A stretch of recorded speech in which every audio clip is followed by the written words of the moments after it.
It always starts the same. A call comes in. Lights, sirens, compression. You save someone or you don't. But this time, it wasn't cardiac arrest. It was Jason. Sharp jaw, soft eyes. Early 30s. Fit, but not in a showy way. He had the kind of nervous laugh that said, "I'm not used to this much attention." We hit it off fast. Quips turned into flirtation. His thoughts danced just below the surface. Is he single? Is this real? Should I make a move? I didn't even have to answer. I leaned in first. Now it was the morning after, and I was standing at the kitchen sink, watching steam rise from my coffee, like it held some kind of moral clarity. Jason was still asleep on my couch. Hair messy, shirtless, trusting. He looked happy.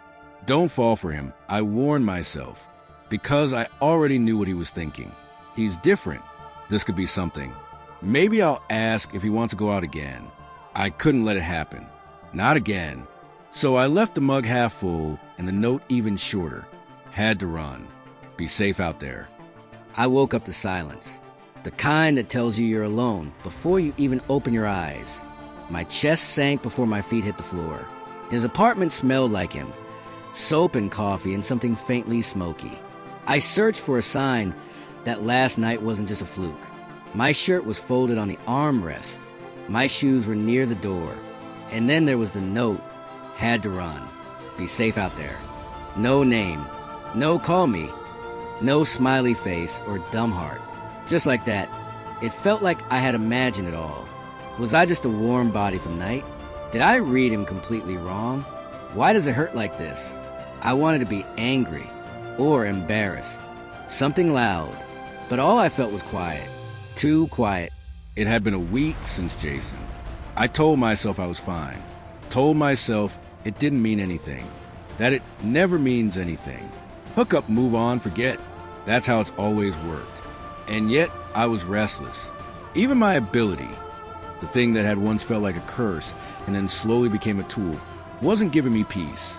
I could hear the surface thoughts of every guy who smiled at me. He's hot, but he's into it rough. Wonder if he's straight. All shallow, all predictable. Until we got the call. Seizure in a bookstore. Minor, already stabilized by the time we arrived. Just a precautionary transport. I pushed through the small group of concerned strangers, and there he was, red hair, lean build, glasses half askew, and calm in a way that didn't match the situation. And then his thoughts hit me. Don't freak out. Don't let him see. Just breathe. He's just another EMT. Not like he knows what happened. I froze, because underneath the calm, I heard the panic, the practice control, the desperate effort to keep something buried. He wasn't afraid of the seizure. He was afraid of being seen. And that made me want to see more. I hated this. I hated every second of it. But somehow, in the middle of all this madness, I couldn't help but notice him. Ryan. The paramedic who'd been nothing but professional, yet there was something about the way he moved, the way he spoke, the way his hands lingered just a moment too long on my wrist when he checked my pulse. God, don't make this weird. Don't let him know you're into him. But I was already doing the opposite. I felt drawn to him. Not just the way he looked, though that didn't help either, but the way he made me feel seen in a way I didn't want to be. He wasn't just treating me like another patient. He was treating me like I mattered. As we rolled into the hospital bay, I couldn't stop myself from catching his gaze again. That smirk. I couldn't place it, but it felt like an invitation. An unspoken promise. Is he flirting with me? Maybe. And maybe I didn't care. I had to resist the urge to lean in closer. When I helped him onto the bed in the ER, there was something about his lips, his eyes, that kept pulling me in. I watched as Eli tried to hide his discomfort, but I could read him too well. The way his pulse quickened, the way his thoughts betrayed him. I knew exactly what he wanted, what he needed. He thinks I can't tell. But I know everything you're not saying, Eli. I kept my distance for now, just enough to maintain control. I didn't want to scare him off, but I couldn't stop the craving. The tension between us was palpable, and I was the only one who knew how badly he wanted it. When I gave him a smile that didn't quite reach my eyes, I saw the flicker in his own gaze, the uncertainty, the hope. Eli, I said, voice low, smooth. If you ever need someone to talk to, or maybe a little more than that, just call. I handed him my number, the same way I had done countless times before. But with him, it felt different. Eli took the piece of paper, his fingers brushing mine. The touch was brief, but I felt it down to my core. He didn't say anything at first. He just looked at me, like he was deciding whether to trust me with whatever he was hiding. I don't know what you're holding back, but I'll be patient. I've got time. I stared at his number in my hand. This was insane. I was insane. I'd barely caught my breath, but I knew I wasn't going to let this chance slip away. Ryan had looked at me like he knew every secret I'd ever buried, and I couldn't decide if I wanted him to know more or if I just wanted to crawl into his arms and forget everything else. Maybe both. I didn't even wait for my discharge papers. The moment they left the room, I pulled out my phone and typed in a message, my fingers trembling slightly. "Are you sure you're not busy later?" Ryan responded with, "I'm never too busy for you." I sent, "I'll be waiting." When Eli texted me, I didn't hesitate. I wasn't one for second guessing, especially not with someone like him. The moment I knocked on his door, I could feel the shift in the air. It wasn't just the usual nervous energy. It was something deeper, more charged. His thoughts were a whirlwind, and I could hear everything he was trying to keep hidden. He wanted this, wanted me, but he was still scared, still unsure. "Hey!" I said as I stepped inside, keeping my tone light, my steps slow, calculated.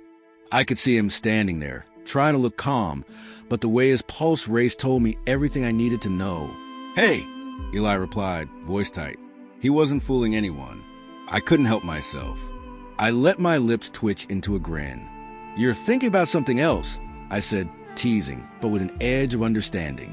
He tried to look away, but I caught it, heard it in his mind. "Please don't make this complicated. Just touch me."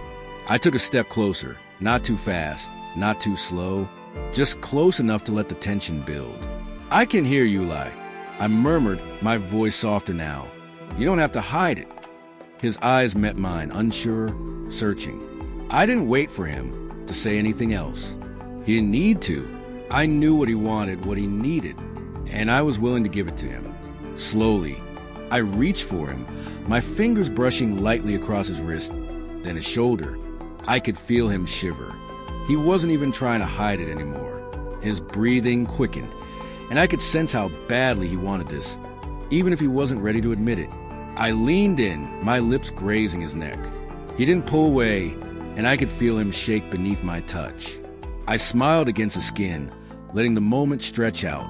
"I'm not going to rush you," I whispered. "But you got to let go, Eli, just for tonight."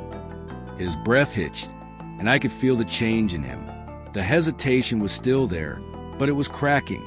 I saw it in his eyes, the quiet vulnerability. For the first time, I saw him as more than a patient. He was someone I could have, if only he let himself trust me. I guided him backward to the couch, my hands never leaving his skin, letting him feel the heat of me beneath my shirt. His hands trembled slightly as they grazed over me, but he didn't stop. He was letting go, piece by piece. I kissed him again, slow at first, savoring the softness of his lips, testing his response. When he didn't pull away, I deepened it. I needed to show him that this wasn't just a game. I wasn't going anywhere. I could hear his thoughts then, louder than ever. "Don't stop, Ryan. I need this so badly." And I was going to give it to him. I just needed him to meet me halfway. I couldn't believe I was doing this. Inviting Ryan into my space, my head, it all felt like a mistake, but I couldn't stop myself. From the moment I saw him that day, there was something about him I couldn't shake. It wasn't just the way he looked, though that didn't help, but the way he made me feel. Like I wasn't just another patient, another face. He made me feel seen in a way I didn't know I needed. When he knocked on my door, my heart slammed against my ribs. I wanted to tell myself this was crazy, that I was making a mistake, but something about the way he looked at me made me want to say yes, even if I wasn't ready to admit why. "Hey," Ryan said when he stepped inside. His voice was smooth, almost like he already knew what was about to happen. "Hey," I muttered, trying to keep my voice steady, but I knew it was pointless. I could feel the heat rising in my face, my body betraying my thoughts. I was so damn nervous, I couldn't even look at him. But when he said, "You're thinking about something else?" his grin just made it worse. He knew. He always knew. He could hear me, read me like an open book. And that was terrifying, but also exciting. "I can hear you, Eli," he said so casually, like it was nothing. "You don't have to hide it." I couldn't take it anymore. I looked up, locking eyes with him. There was no denying it. I wanted him, badly. But I wasn't sure if I could handle it, if I could handle him. I stepped back, letting him close the distance between us. My pulse was out of control. I wanted to reach for him, but my hands were shaking. And then he touched me. His fingers brushed over my wrist, then my shoulder, and I felt a jolt of electricity shoot through me. My skin tingled where his fingers had been. He was so close now, and I could smell him, feel him, hear the soft thrum of his heartbeat. His lips were at my neck, just barely grazing my skin, and I thought I might lose it. The tension was unbearable. His touch was so damn gentle, but I could feel it. "He wants me. I know he does. Just for tonight," he whispered, and I almost forgot to breathe. He was right. I had to let go. I had to stop hiding behind all the walls I'd built up. I could barely process what was happening as he guided me back toward the couch. My hands moved to his chest, and I felt the warmth of his skin through his shirt. I didn't pull away. I didn't want to. Ryan kissed me again, and I let him. Slowly, at first, testing the waters.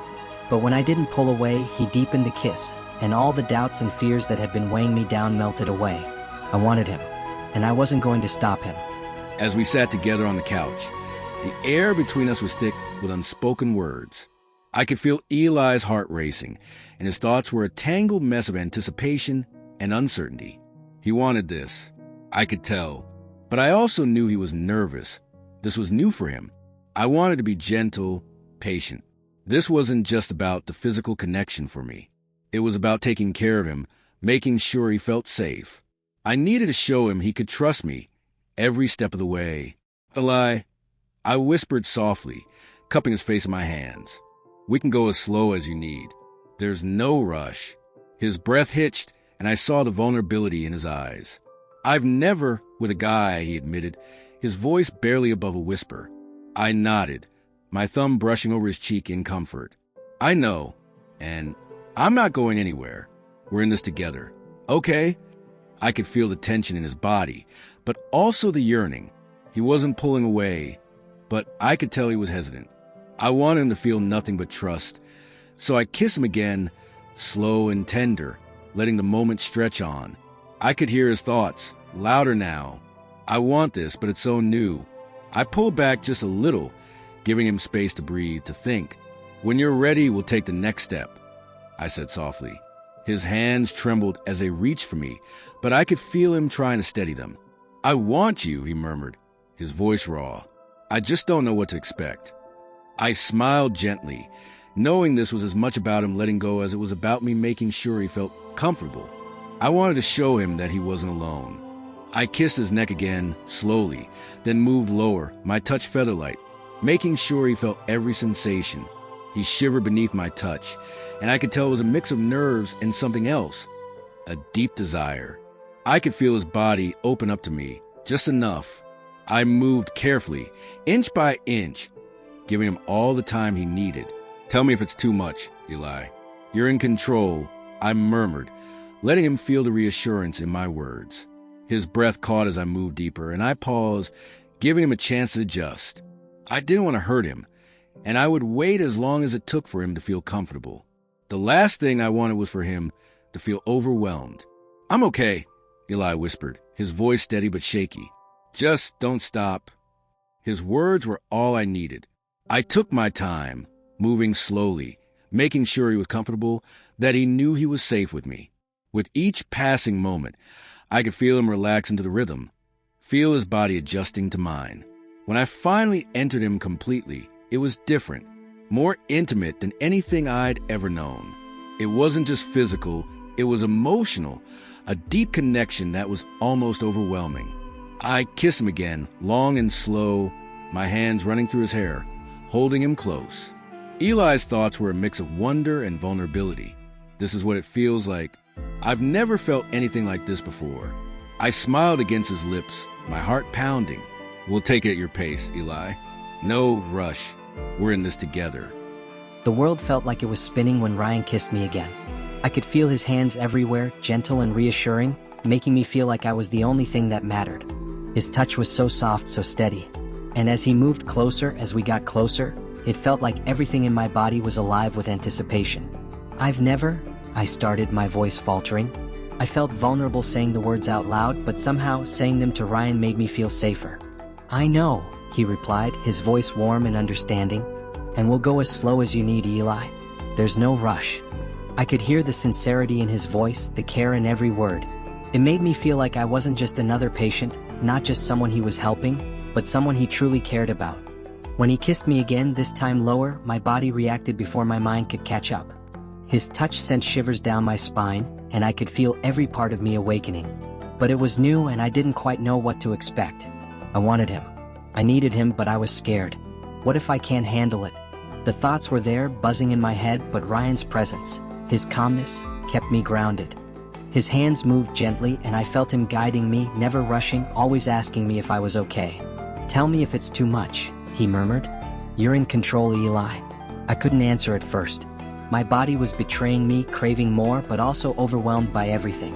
I didn't want to stop, but I was unsure. But then I felt him move, slow and steady, and I didn't want him to pull away. Don't stop, Ryan. Please don't stop. I could hear him, feel him in my mind as if he knew exactly what I was thinking. When he entered me, it was like nothing I'd ever experienced before. There was a slight pain at first, but then the pressure shifted and I felt a wave of something deeper. It wasn't just physical, it was emotional, raw and real. I gasped, feeling him fill me completely. My body adjusted to the new sensation, and with every inch of him, I felt closer to him. This is real, I thought, my breath quickening. This is happening. I couldn't speak. My thoughts were a mess, but Ryan just kept going, keeping his pace slow and steady. I felt safe in his arms, his touch, and in the way he was patient with me. I kissed him back, my hands reaching for him, pulling him closer, feeling him sink deeper into me. I want you, I whispered, barely able to breathe. I need you. Ryan smiled, kissing me again. I'm right here, he whispered. And I'm not going anywhere.